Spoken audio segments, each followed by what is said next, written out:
مرحبا حبايبي. اليوم تمرد على الإعلامي ياسر سامي. ياسر سامي يقول ما أصبح أنا إعلامية ولا شاعرة ولا فنانة ولا مذيعة. أوكي. ويقول أني دربتك وأنت فتي لي على الانستغرام. زين، أني من فتت لك على الانستغرام شلون دريت بين أنت تريد تصور برنامج وتريد لك بنية؟ هو انت الفتت عليه، انت الفتت عليه. لو تخليها بالصدق، لا تظل تكذب على العالم. والبرنامج بعدين اول شيء اني نجحته، لو مو اني العالم ما يباعون ترى عليك، ما حد ما يحبك لين انت. اوكي، لا تظل تصرح بكيفك، وجميع القنوات لا يظلون يصرحون بكيفهم، ولازم تتحاسب ولازم تتحاسب. سويت جريمه؟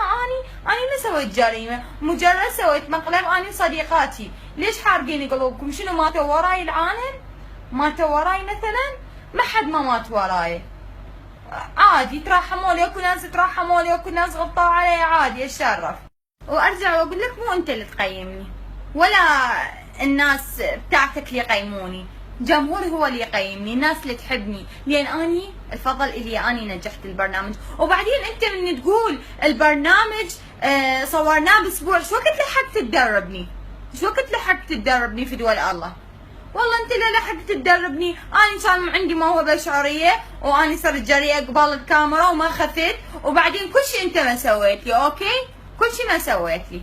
سويت لي بالله شلون دربتني في دول الله، واني طبيت لك على الانستغرام.